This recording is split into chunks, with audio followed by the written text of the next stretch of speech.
Imagine living your life after 50 and feeling energized and excited about your future. Welcome to the Women in the Middle podcast, the podcast for women who are ready to figure out what they want and create the life they deserve. Here's your host and master certified life coach, Suzy Rosenstein.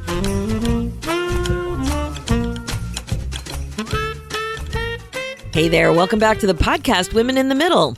I'm your host, Suzy Rosenstein, and I am so glad to be here with you again for this week's episode, which is super exciting for two reasons. First, it's the second year anniversary of the podcast. And second, it's also the perfect time for a midlife underwear follow-up reboot. So, I am so glad you're here. About the podcast anniversary, as you can imagine, I can't believe 2 years went by. It kind of went by in a blink. But it's not that it's been a cakewalk. You know what I mean? Like, it definitely is challenging to produce podcast content weekly. I'm up for the challenge, absolutely. I really do my best to plug into content that I know midlife women like you really care about. Sometimes you don't even know what's on your mind, but you feel the effect of something weighing on your mind. And I really do my best to figure that out for you and bring you some clarity. Being in the middle of a transitional part of life like this, we can really find things interesting. It's a time that is full of highs and lows. It's a time full of empty nests and changing nests. It's full of aging kids, aging parents, and milestone birthdays. It's full of long-term jobs and maybe a desire to change your job. It's full of your amazing body and your thoughts about your changing body. It's full of an identity shift that's both a little scary and super exciting, and also full of a sometimes agitated new sense of the importance of regret-proofing your life. There's a lot going on. We are in the middle. You are in the middle. That is for sure. Now, I'm really happy to connect with you this way in a podcast. I love knowing that I'm not alone. Your feedback tells me that you love listening and also love knowing that other amazing women in the middle, like you, are dealing with the same stuff. It's just something special to feel so much support and connection through a tiny earbud like this, right? At your end and at my end, getting the feedback. It is just so cool. I'm always talking to people about the podcast and have prepared myself to explain and show them how to find a podcast app on their phone. Lots of women our age are not turned on to the whole podcast thing yet.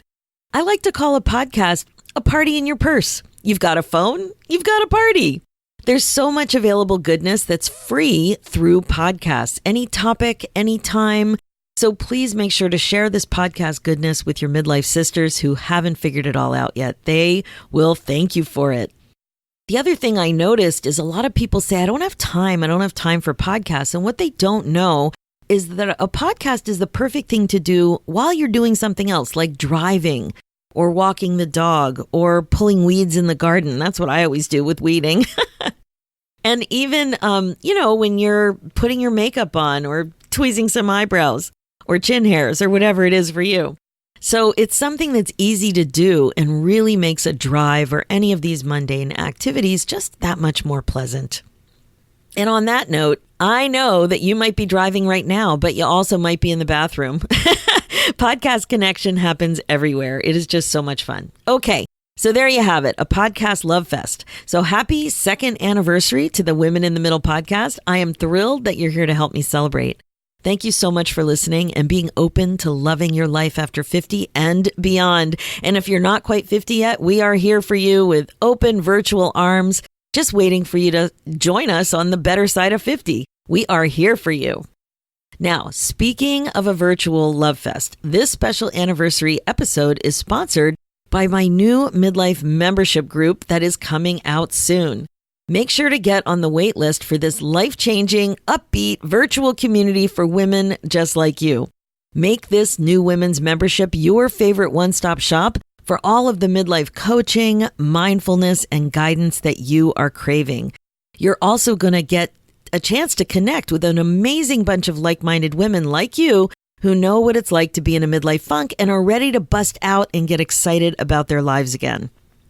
Don't waste time feeling stuck and alone. Sign up for updates and launch information Finally, this is just what you've been looking for. So head over to www.suzyrosenstein.com/membership so you don't miss a thing. Now, since the podcast has been around for a while, I have noticed that some of the earlier episodes aren't getting the same amount of play as the more recent episodes. Makes sense, right? Because the podcast is growing, which is awesome news, but it's a shame too because there are some really great episodes way back there at the beginning. I'm going to see what I can do about promoting the earlier episodes more going forward. That should definitely help. One of the more popular episodes that made a big impact on my audience was about your favorite undergarment, the one you love to hate, your underwear. It was way back in episode 6, and it was called A Look at Your Underwear Drawer and the Importance of Self-Care. I wanted to touch base on this topic again because A, it's time for a personal update, and B, it's a really important topic. Now, I know what you might be thinking. Come on, Suzy, another topic about what's going on down there?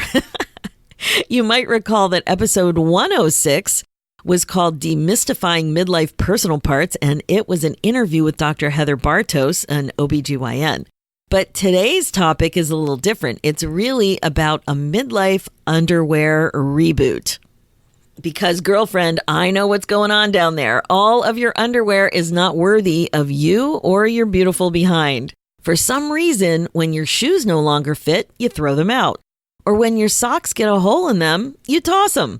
But for some reason, not so much with your crappy underpants, pun intended. They go in the wash, they get folded, and they go back in your drawer. And then they get selected to wear again. And again, and again. Now, as I said, we talked about this at length in episode 6. Dresser drawers are being stuffed with underwear that don't deserve to be worn anymore. They have stains, they're stretched out, they sag, they leave lines. They have lycra springing out all over the place. Yet, they remain, and you wear them.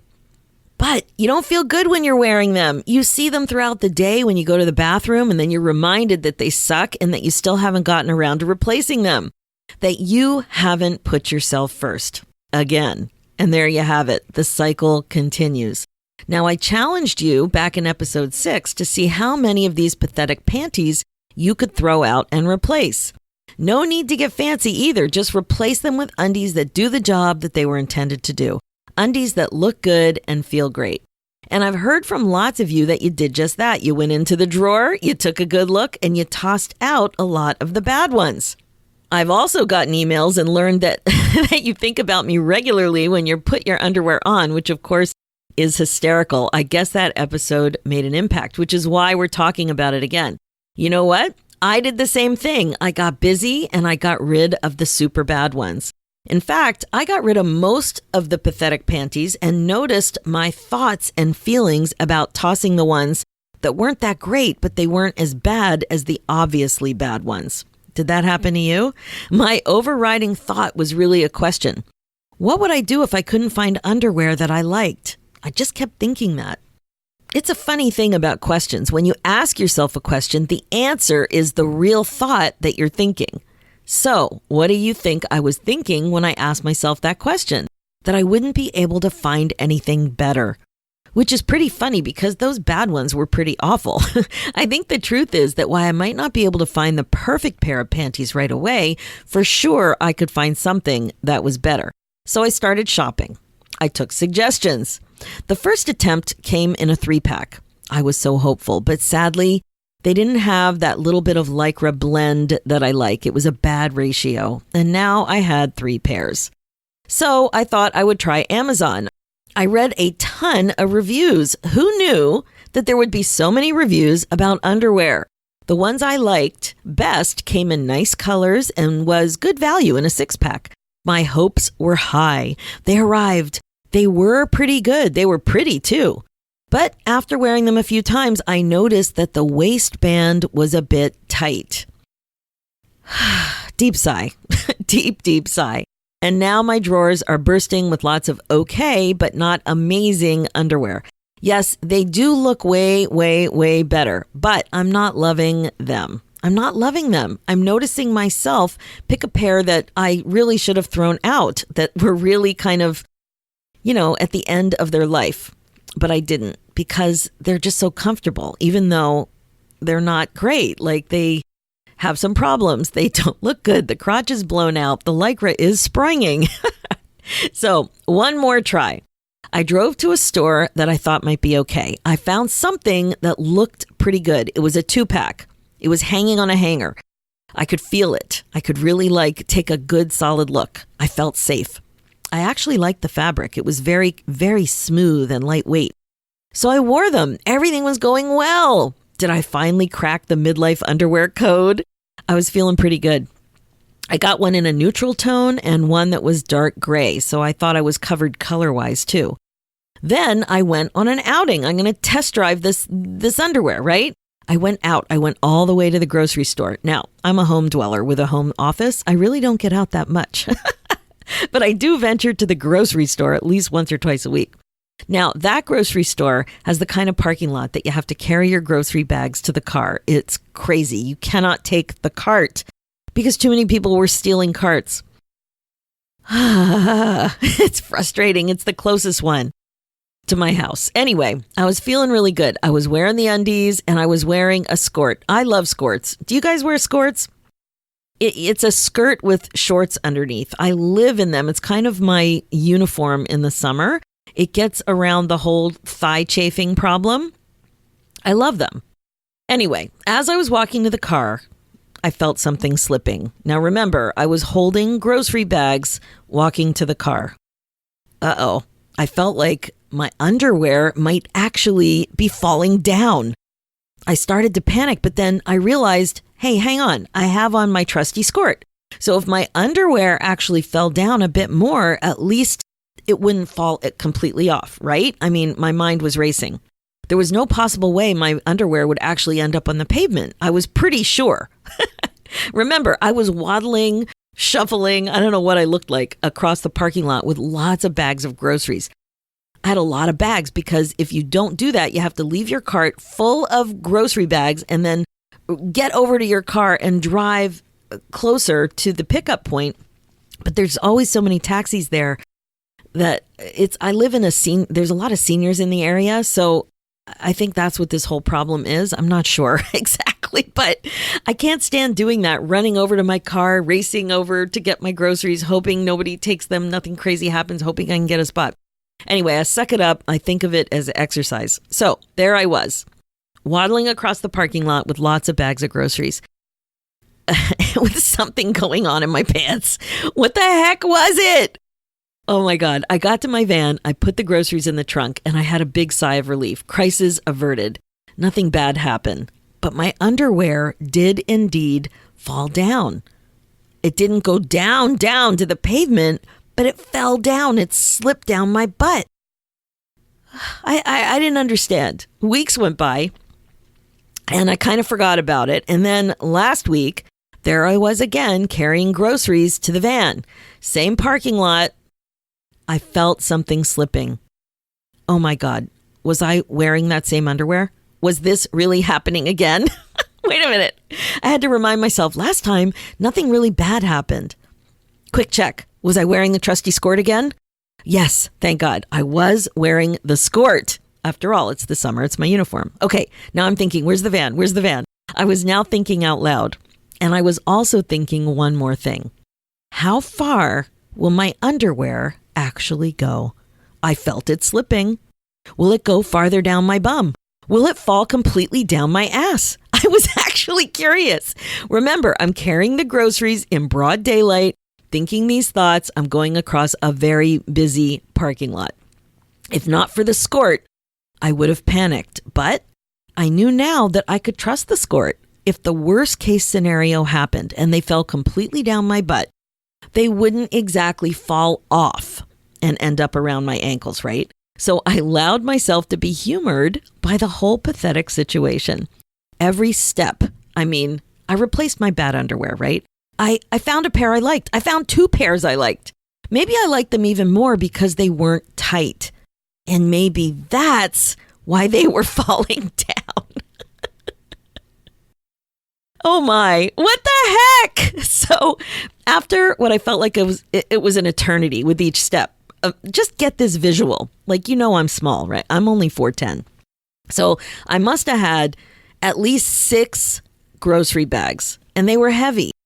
I'm like shuffling or waddling. I'm not really sure what it was, but it was heavy. So I was not walking normally. It was kind of slow. And meanwhile, I am completely distracted with what's going on in my pants. I got to my van. I put the groceries in the back, and I sighed a humorous sigh of relief. Indeed, the undies fell the whole way down, held up only by the crotch of my skirt. I couldn't even adjust them. That's how far down they were. I was in a huge, busy parking lot. There's absolutely no privacy. It was the middle of the day, tons of sunlight. I for sure would have made a scene. There was no way to do it. Like, I couldn't do it sitting, for sure. And I couldn't do it standing. Like, I thought maybe if I stood in the door, if the door was open, there'd be enough privacy. But the state of affairs, I could not deal with it.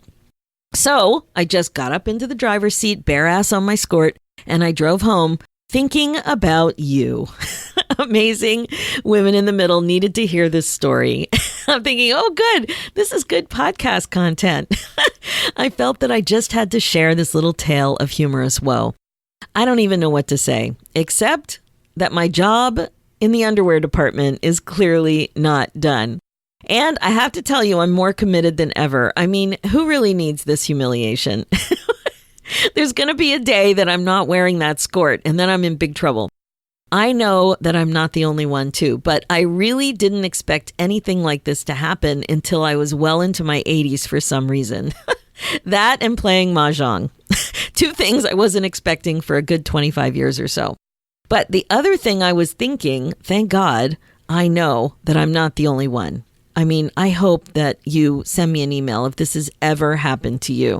Because really, one thing I know for sure, on just about every topic I talk to you guys about, I'm not alone. Somebody chimes in that is happened to them or that they were thinking the same thing. And you really have told me this time and time again. I've been doing this now, coaching midlife women for 6 years.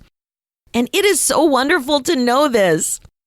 So if I don't get one email, I might cry because I really want to know that this has happened to somebody else. Please remember this at your end too. When you're going through something, you are not alone. You're never alone, or at least my fingers are crossed. That's what I'm hoping. So this is just an embarrassing story if you don't do something constructive with it, right? So I want you to really think about this and not just laugh. Ask yourself, are you still wearing underwear that you know in your heart of hearts should be thrown out? And don't get all smug if your underwear is good. I bet you have a bra or 2 that's well past its best before date. Now, I was thinking about how underwear is really like a bad thought. And we talk so much about thoughts and thinking in the Women in the Middle podcast. When a thought no longer serves you, it's time to say goodbye. With thoughts, you shine a big flashlight on your brain, see what's going on up there, notice how your thoughts make you feel, and decide if you like the results. It's the same with underwear. Turn on the lights in your bedroom, check out your drawers, and see what's going on in there, and then what's going on in your head when you wear a bad pair. When the pair no longer serves you, when it's not doing its job, then it's time to say goodbye.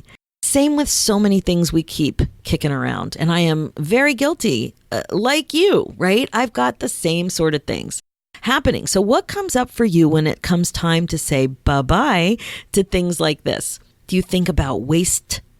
Do you think about spending money on yourself? Is that what the problem is? Do you have this feeling of basic overwhelm and not knowing where to shop? Do you think that you're just too darn busy? This is the common stuff that comes up on this topic. You really have to notice what you're thinking and feeling. Remember, they're related. So if you feel the feeling, you can go hunting for the thought that's creating it. It's very illuminating when you find it. And if you find the thought, you have to really notice what you're feeling. And what if you're like me? You set out to make that change because you don't like your reasons for the way you've been living or what you've been wearing or what you've been doing or not doing. Now, again, this isn't just about underwear. It's about putting yourself first, allowing yourself comfort, pleasure, time, and energy, prioritizing taking care of yourself. So I started buying new pairs and still had the embarrassment of underwear falling down my ass in public. Thank God for the skort. Seriously. This is why I wanted to bring this topic up again. It bears repeating. The question really is, what do you do when you fail? I think this was an underwear fail for me. It's not a big life fail, but it's still discouraging. I've spent money and time to try to solve the problem, and I still haven't had success. I must say, I do feel a little overwhelmed. I don't know how I'm going to solve the problem yet. I clearly haven't had much luck. I know I'll continue to get advice and keep asking people. Now, one option, of course, is to be at the effect of the overwhelm. This is tempting, let me tell you. Overwhelm keeps you stuck, though. That's the problem. So if you feel overwhelmed and then you just start responding to it, you're going to stay stuck. So basically, I think this is really quitting on yourself, everyone's favorite game. Or I could, and you could, think something that will help motivate. So for me, I want to think something that will help motivate me to keep trying.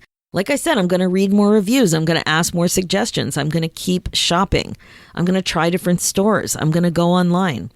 This is what I'm going to do. I'm just chalking this up to trial and error. And if I waste money trying to solve it, oh well. How many bad pairs can I really buy before I figure this out?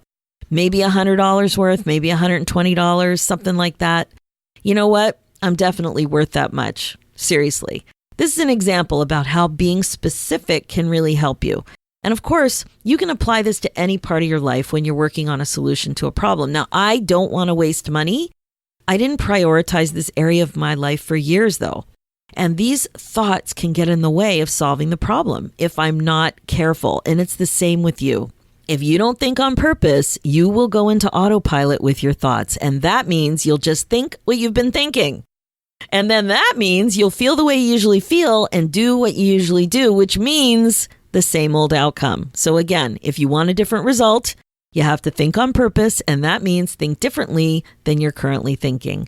So if you want to find that elusive pair of perfect panties, or find a new job, or change your career, or adjust to your new life now that the kids are gone, or love your new life after your divorce, or be intentional about making new friends, or finally move to the house or location of your dreams, or lose some weight, or finally start exercising, or anything.